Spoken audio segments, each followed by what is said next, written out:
Welcome back. Now, the chips are beginning to fall with the South African Police Service as a battle over police leadership continues to take center stage. In an unprecedented move, KwaZulu-Natal Police Commissioner Nhlanhla Mkhwanazi made several damning allegations against top police officials, including Police Minister Senzo Mchunu and his Deputy National Commissioner Shadrack Sibiya. Mkhwanazi claims that they are complicit in a syndicate controlled by drug cartels and business people who have infiltrated organized crime in the country. Joining me now to take this conversation forward, I'd like to welcome Advocate Paul Hoffman from Accountability Now. Advocate, good day. Thank you so much for joining us here on News in Focus on Hilaal TV. Yes, thank you for the opportunity, Faraz, and good afternoon to your viewers. Now, it's an absolute pleasure. Advocate, what a press conference. I didn't know how to describe it given what was being revealed at the time, but I just wanted to get your initial reaction to it. Yes, look, General Mkhwanazi is known as a straight shooter and certainly has stood up for what he believes to be right in the past. The part of his revelations that surprises me most is that without identifying any member of the judiciary, he points his finger at the judiciary as being complicit in the corruption of which he complains. Now, that is a serious departure from the norm of politicians and business people and drug dealers and crooks being implicated in corrupt dealings. And it suggests that the process of state capture has not only not been arrested by the workings of the Zondo Commission, but that it is continuing and now has infected the judiciary as well. Now, whether he's referring to some errant magistrate in a far-flung jurisdiction, or whether he's referring to judges of the High Court or of the higher courts, is not clear from what he said during his press conference yesterday. And that is a matter that is of great concern to anybody who is interested in exacting accountability in South Africa. And it is one on which he should expand his allegations of judicial involvement in the corruption of which he speaks. I was also surprised to see that he is unhappy with the work done by the Minister of Police in this matter. I always thought that the Minister of Police was one of the good guys in government, and it seems that something has happened to incur the displeasure of General Mkhwanazi, presumably because of the work that General Sibiya has done in relation to taking dockets away from the political killings task team and centralizing them at head office.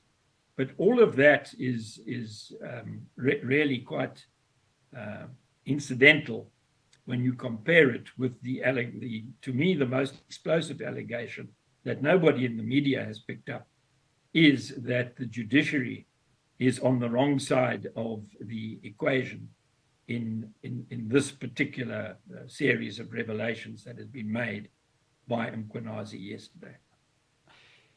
Advocate, I want to touch on Senzo Mchunu. You've mentioned he's one of the good guys. Nobody would have expected this to come, this revelation to come. Now, I'd like to think of it of two parts. Is there the one part where there's a disagreement between Mkhwanazi and Mchunu, and of course this is happening right now? It is a clash of egos, one may say. Or is these revelations truly genuine? I ask this because when you look at, of course, the revelations that he's making, given that senior high-profile politicians are being masked off from certain crimes that they are doing. I just wanted to get your take on it because, I mean, from my point of view, there is really quite a rift between KZN Stop Cop and the country Stop Cop. Yes. Yes, and Mkhwanazi has always been known as a straight shooter. But if you look at Shadrack Sibiya, who's also on the opposite side of the equation in this particular complaint. He's one of the good guys too. He was fired when him and Anwar Dramat tried to behave as if they were independent when the Hawks were started, and they got railroaded into a false allegation that they had been involved in the rendition of Zimbabweans who were sent back to Zimbabwe to face the firing squad at the hands of the police in Zimbabwe. Now, all of that was disinformation that was designed to discombobulate the Hawks. And if you go back to the root of the problem in relation to the administration of criminal justice in South Africa, then I tend to blame government for what is going on rather than the police. Government is to blame because in 2011, it was ordered by the Constitutional Court to reserve anti-corruption work to a new separate body outside of executive control that would be a group of trained specialists, experts in anti-corruption work, independent of the executive interference, which appears to be part of Mkhwanazi's complaint today, secure in their tenure of office and resourced in a guaranteed fashion. Those are the STIRS criteria which you and I have discussed in the past in previous interviews. And those STIRS criteria are the hallmarks of efficient and effective anti-corruption machinery of state. Now, when you have a task team here and a political killings team there and somebody else in another place, and you shuffle the dockets between these depending on who's the flavor of the month, then you do not get effective and efficient anti-corruption work, and you get the type of complaint that Mkhwanazi has aired at his media conference yesterday. So I suspect that if you really scratch this open, you'll see that the problem is that South Africa is still without an independent specialist body which is able to effectively and efficiently deal with corruption in exactly the words of the Constitutional Court. The current arrangements are far from satisfactory. The Hawks are simply a unit within the police. They are not independent in any way, shape, or form, and nor do they pretend to be. And IDAC, this investigating directorate against corruption, is absolutely the same sort of body as the Scorpions were in the old days, with no independence of a structural and operational kind, and no security of tenure. A simple majority in Parliament would see IDAC closed down overnight in exactly the same way as the Scorpions were closed down when they became too difficult for the Zuma administration to accommodate. Now, we should learn from our experience, and we should recognize that the government is bound to honor, respect, and obey the orders of the Constitutional Court in the Glenister litigation, which gave rise to the finding that a single body outside of executive control is what we need to deal with corruption. And until that is put in place, we are going to have more shuffling of the deck and more falling around and more infiltration because an independent body is not available in South Africa to stand up against the shenanigans of those who behave greedily and corruptly, as seems to be at the bottom of the political killings and at the bottom of the complaint, which General Mkhwanazi has aired on Sunday. After the break, I continue my conversation with Advocate Paul Hoffman. Of course, we are unpacking yesterday's explosive media briefing by General Nhlanhla Mkhwanazi, KwaZulu-Natal's Police Commissioner. Do stay tuned. Welcome back. I'm still in conversation with Advocate Paul Hoffman from Accountability. Now, Advocate Hoffman, just before we go to, of course, what President Cyril Ramaphosa could do, of course, when he does return from the BRICS summit. Yesterday, Mkhwanazi made quite an interesting observation where he said a total of 436 suspects were arrested and charged, citing that some of the firearms confiscated are also linked directly to politically related killings. Now, he said 5 of these dockets instructions to arrest perpetrators were there, but nothing is being done because Sibia, who's of course the Deputy Police Commissioner, is being instructed by the Minister, or while executing the instruction of the Minister, withdrew all these dockets and are sitting in the archive in his office in Pretoria. I just wanted to get your take on this because this seemed very interesting from Mkhwanazi. Yes, and it really goes to the root of my complaint, which is we don't have independent anti-corruption machinery, and Sibia is obliged, because he is under the management of the Minister of Police, to carry out the instructions of the Minister of Police. He would be suffering from insubordination and liable to be charged if he didn't do what the Minister of Police directly tells him to do.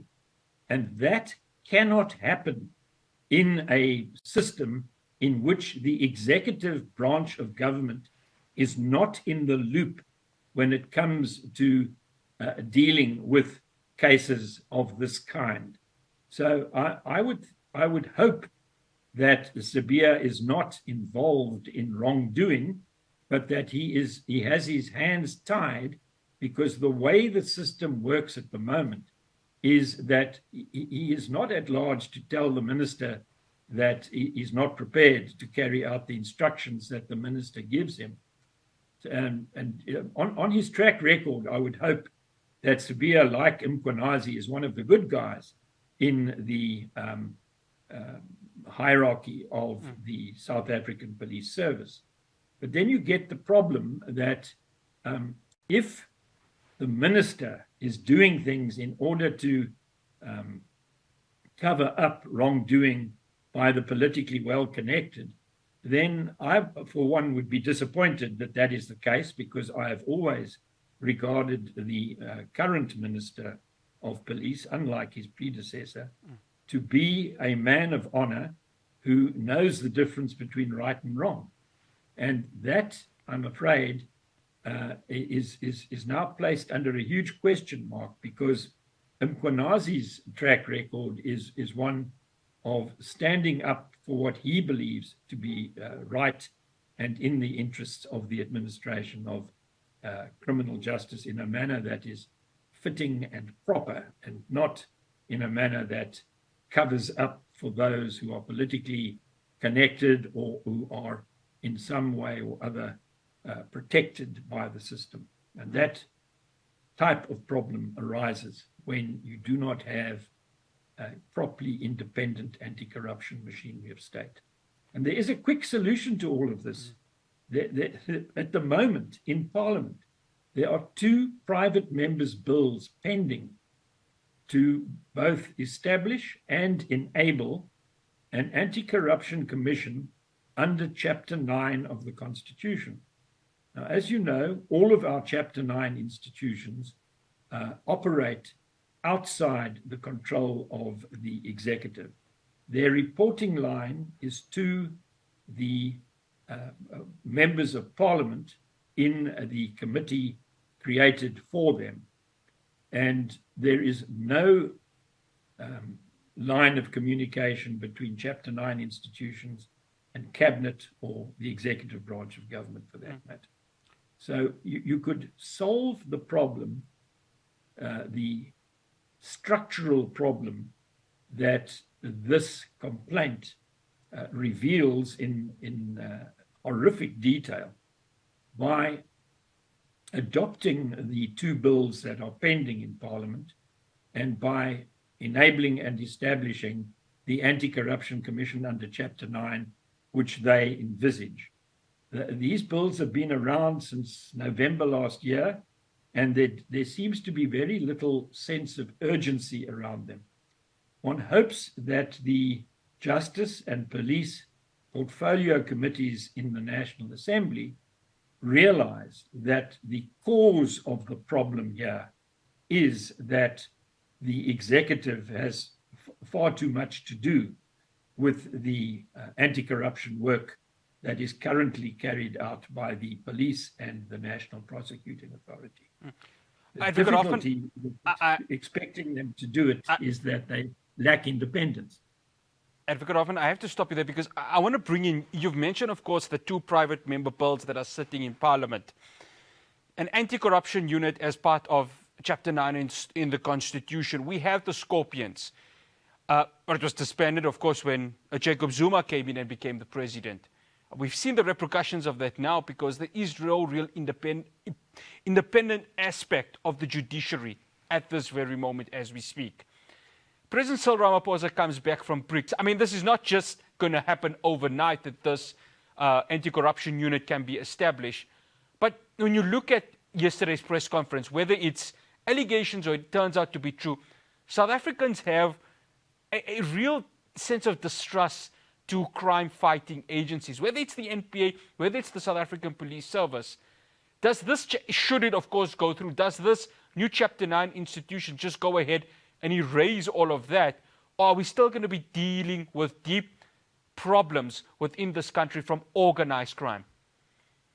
Look, organized crime is doing so well in South Africa because the National Prosecuting Authority and the police are both not independent institutions. And because the Scorpions were not independent with a secure tenure of office, which is what the court has said should be the case, you have the difficulty that the structure and operations of the anti-corruption efforts of the state are basically undermined by the role that the executive can and does play in the anti-corruption work that is at the core of dealing with phenomena like organized crime and the capture of the state by criminal elements in South Africa. And if we were to create a Chapter 9 institution, it would be exceedingly difficult to close it down in the same way as the Scorpions were closed down, because in order to disband a Chapter 9 institution, you would have to be able to command a 2/3 majority in Parliament. That, in today's Parliament, where the biggest party has only 40%, is a tall order and probably unattainable. So I would suggest that the correct way for President Ramaphosa to address this when he gets back is to accelerate the movement of the two private members' bills presaging the Anti-Corruption Commission to be accelerated through the lawmaking process so that we can get on with the reform that is required in order not to expose South Africa to the falling around and allegations and counter-allegations which we've experienced in the last 2 days since General Mkhwanazi stood up and said, "Excuse me, so much and no more, because I'm not happy that the interests of the rule of law and the proper administration of justice are being served by the way in which things are being run in the relevant departments." Well, that's all we have for you here on News in Focus. Advocate Paul Hoffman, thank you so much for joining us here. Much appreciated. Thank you for the opportunity. It's always a pleasure to speak to Hilaal TV. No, absolute pleasure. Advocate Paul Hoffman from Accountability. Now, well, of course, interesting how this is going to turn out. If everyone saw, General Mkhwanazi was donning a security sort of attire. So it looked very much like military. Some people started comparing him to Burkina Faso President Ibrahim Traore right there. Interesting. But I tell you what, every South African at this very moment wants one thing and one thing only: a working judicial system and a working police service, if what we heard yesterday was true. And again, these are allegations. Then we are really in a dark space as a country. That's all we have for you on News in Focus from myself, for Hospital, and the rest of the team in Johannesburg. Assalamu alaikum wa rahmatullahi wa barakatuh.